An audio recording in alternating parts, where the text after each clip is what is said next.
Hello मेरे प्यारे दोस्तों।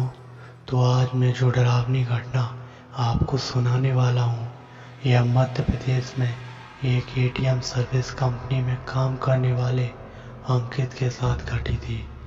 अंकित एक मध्यम वर्ग का इंसान था। उसकी शादी को करीब 4 साल हो चुके थे। उसका एक बेटा भी था। वैसे तो अंकित बहुत ज़्यादा पूजा पाठ नहीं करता था। अगर रास्ते में कोई मंदिर या मस्जिद आ जाए तो अपना सर जरूर झुका लेता था। अंकित की नौकरी का समय दिन में लगभग 9 घंटे का होता था, पर एटीएम मशीन का फॉल्ट आने पर उसे रात के किसी भी वक्त सर्विस देने जाना पड़ जाता था। अपने इसी काम के चलते वह एक रात अपनी बाइक से जा रहा था। शहर से थोड़ी दूर एक रिहायशी इलाके के पास एटीएम में फॉल्ट हुई थी। उसे ठीक करने जाना था। वैसे तो वह इस काम के लिए 2 लोग थे, पर अंकित का पार्टनर उस रात बीमार था, तो सर्विसिंग के लिए उसे ही अकेले जाना पड़ा। जब वह पॉइंट पर पहुंचा तो अपनी बाइक उसने स्टैंड पर खड़ी कर दी। तभी वहाँ उसे एटीएम बूथ पर एक खूबसूरत लड़की दिखाई दी। अंकित ने सोचा कि उसे शायद पैसे निकालने होंगे और वह एटीएम मशीन के ठीक होने का वेट कर रही होगी। फॉल्ट ठीक करने के लिए जैसे ही अंकित एटीएम बूथ के अंदर गया तो वह लड़की भी पीछे पीछे अंदर आने लगी। सिक्योरिटी गार्ड ने उसे बाहर रुकने के लिए कहा। अब अंकित अपना काम शुरू कर चुका था। तभी अचानक उसकी नज़र एटीएम के बाहर पड़ी। वहाँ उसने जो देखा उसे देखकर उसके पसीने छूट गए। बाहर जो लड़की खड़ी थी अब वह नजर नहीं आ रही थी। उसने चारों तरफ नजर घुमाई लेकिन उसे कोई दिखाई नहीं दिया। उसकी उत्सुकता बढ़ी। चूंकि रात का समय था तो वीराना सन्नाटा भी था। एटीएम जहाँ पर था वहाँ पर छोटा मोटा जंगल लगा हुआ था। यहाँ तक कि उस जगह पर कुछ लाशों को भी दफनाया जाता था। हो सकता है यही सोचकर उसकी उत्सुकता भी बढ़ी।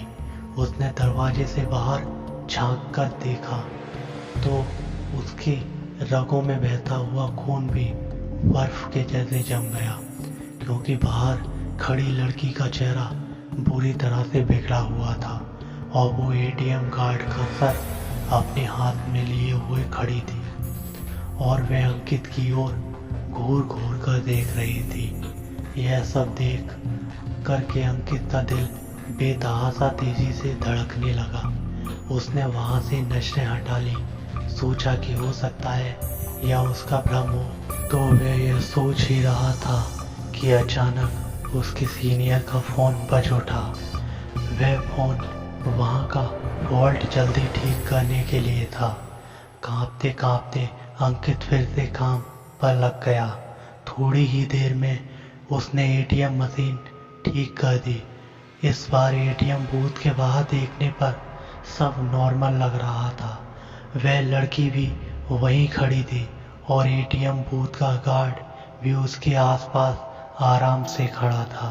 अंकित ने सोचा कि पहले जो भी देखा होगा वह उसका भ्रम होगा।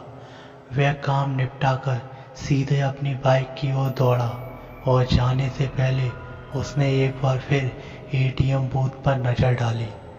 तब एक बार फिर से उसका दिल दहल गया। एक बार फिर बाहर खड़ी लड़की एटीएम गार्ड का सर अपने हाथ में लिए हुए खड़ी थी।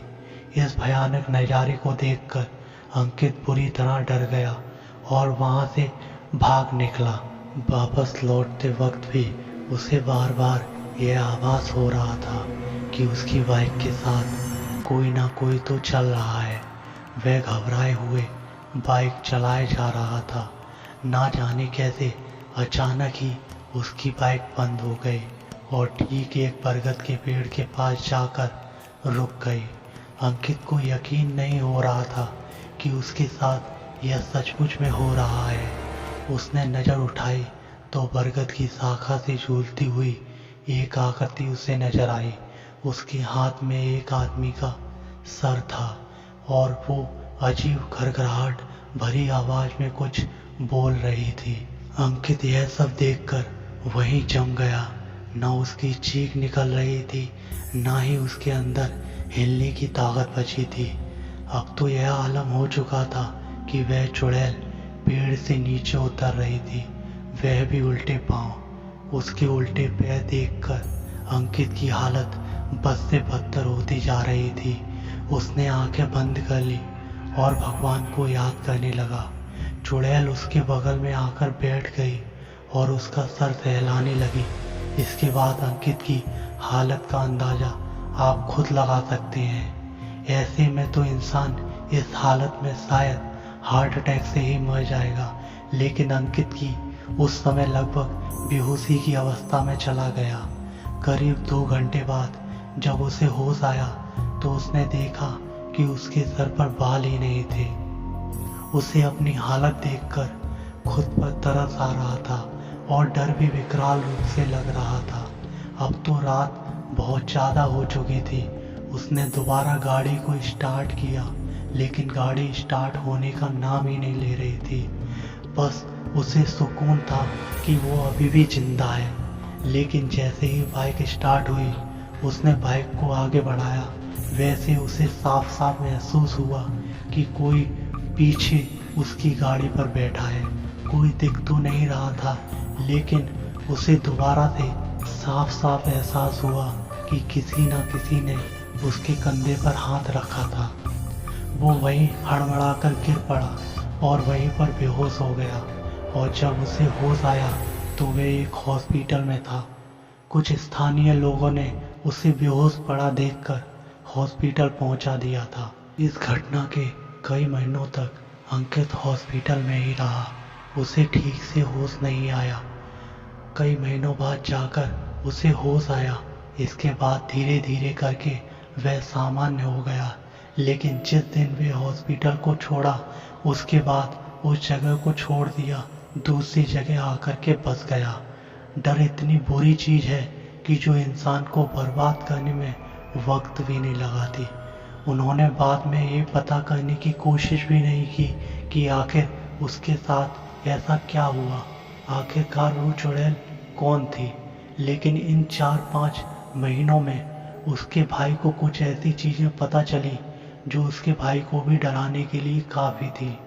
उसे पता चला कि अंकित एक लड़की से प्यार करता था। चूंकि अंकित शादीशुदा था, इसलिए उसने उस लड़की को धोखा दे दिया। वह लड़की यह सहन नहीं कर पाई और उसी पेड़ के नीचे अपनी जान दे दी। अंकित तो यह जान भी नहीं पा रहा था, क्योंकि जिस दिन उसने उस लड़की को छोड़ा था, उसके बाद से ही उसने पलटकर भी जानकारी लेने की कोशिश नहीं की। लोग कहते हैं कि वह लड़की जो उस बरगद के पेड़ के पास ही रहती है, जो कोई भी उस रास्ते से गुजरता है, कभी कभी उसे असामान्य घटना का सामना करना पड़ जाता है। चूंकि अंकित पहली बार उस रास्ते से गुजर रहा था, इसलिए उसके साथ यह घटना घट गई। लेकिन शायद उसने अंकित को मारा नहीं, हो सकता है उसका प्यार अभी भी बाकी हो, इसलिए ऐसा करना हरदम गलत है। उसके भाई भी ये सारी बात अंकित को बताई। अंकित को बहुत पछतावा हुआ। लेकिन दोस्तों, गलती करने के बाद पछताने का कोई मतलब नहीं है। इसलिए दोस्तों, इस तरीके की गलती ज़िंदगी में कभी मत करिएगा और ना ही कभी किसी को करने दीजिएगा, क्योंकि हर एक इंसान अपने में बहुमूल्य है। ऐसे ही नई नई कहानी सुनने के लिए हमारे चैनल को सब्सक्राइब करें। धन्यवाद।